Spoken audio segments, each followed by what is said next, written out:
Bonjour à tous. Bienvenue au bulletin d'information à Top News. Au sommaire, l'opposition syrienne se dote d'un nouveau président. Libye, l'armée confirme avoir bombardé un pétrolier suspect.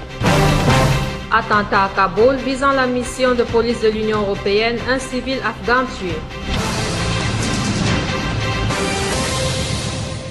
Voici les détails.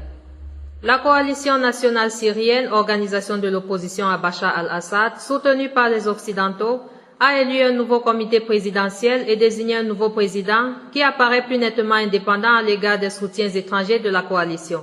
Khaled Kojat remplace Hadi al-Barra comme président de la coalition nationale syrienne.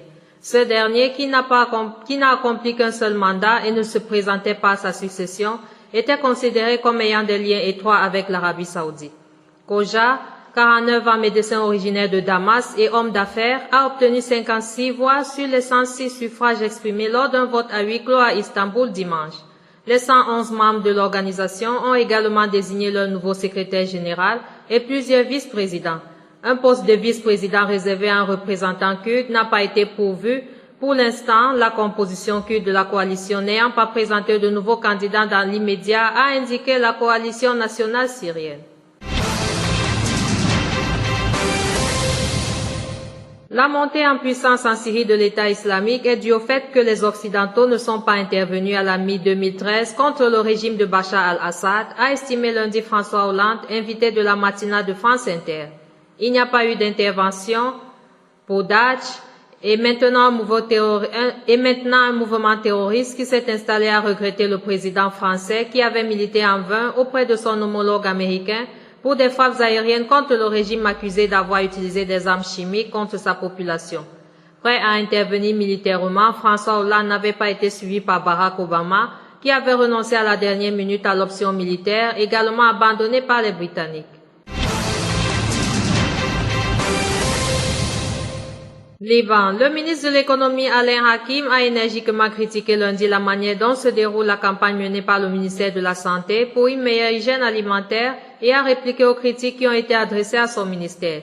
Malgré le fait que plusieurs ministères ont rallié la campagne initiée par le ministre de la Santé Wael Bouffaou, les tensions entre ce dernier et M. Hakim et plus généralement leurs ministères respectifs se sont exacerbées récemment.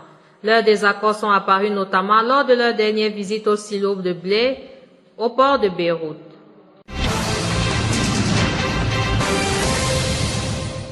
Le ministre de l'Intérieur Nourad Machnouk a défendu lundi les mesures imposant des conditions d'entrée aux ressortissants syriens au Liban et qui sont devenues effectives dès aujourd'hui.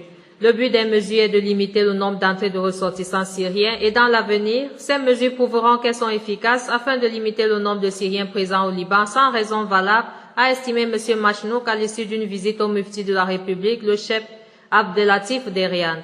Les ressortissants syriens ayant des papiers en règle n'auront pas à se soucier, a-t-il souligné. Nos mesures ne visent pas à fermer la frontière. Le secrétaire général du Hezbollah Hassan Nasrallah devrait donner un discours vendredi prochain afin de commémorer la naissance du prophète, rapporte lundi le site Naaret. Dans son allocution qui sera transmise par la vidéoconférence à l'école Al-Mahdi de Hatta, le chef du Hezbollah devrait aborder les développements régionaux et locaux, notamment le dialogue entre sa formation et celle du courant du futur, dont le deuxième volet s'ouvre lundi. Ce dialogue vise à réduire les tensions entre les communautés chiites et sunnites au Liban.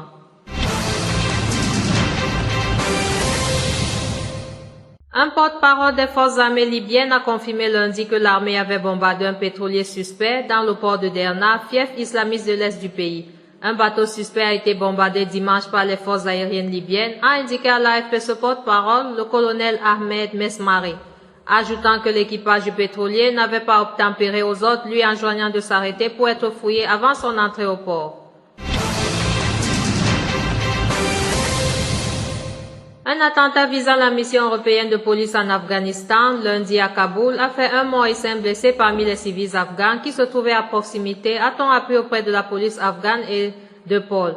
Nous pouvons confirmer qu'à 13h24, 8h24 GMT aujourd'hui, un véhicule de l'Opol a été impliqué dans un attentat suicide par un kamikaze en voiture, a indiqué le Pôle dans un communiqué.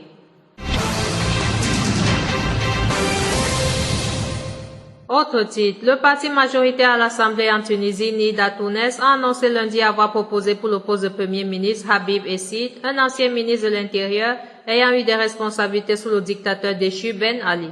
C'est à Nida Tounes, en tant que vainqueur des législatives d'octobre, de choisir la personnalité chargée de former le futur gouvernement.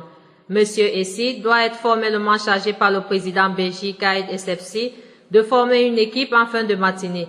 Monsieur Habib Essid, 65 ans, a été ministre de l'Intérieur après la révolution qui a renversé en janvier 2011 le président Zine El Abidine Ben Ali. Il est ensuite devenu conseiller en charge des affaires sécuritaires auprès du premier ministre islamiste Hamadi Jebali. Auparavant, sous Ben Ali, il avait notamment été chef de cabinet du ministre de l'Intérieur ainsi que secrétaire d'État à l'environnement. Enfin, le chef de l'opposition chiite au Bahreïn, Sheikh Ali Salman, arrêté fin décembre et accusé notamment d'incitation à un changement de régime, serait maintenu en détention pour 15 jours supplémentaires, a annoncé lundi le parquet de Manama. Ali Salman, 49 ans, a été arrêté le 28 décembre à Manama sous l'accusation d'appel à la haine et à la violence dans ce royaume en majorité chiite dirigé par la dynastie sunnite des Al-Khalifa. 2 jours plus tard, il a été formellement accusé d'incitation à un changement de régime par la force, des menaces et des moyens illégaux et placé en détention pour 7 jours. Merci à vous qui nous suivez de Beyrouth et partout ailleurs. Bulletin présenté par Anna et Kame.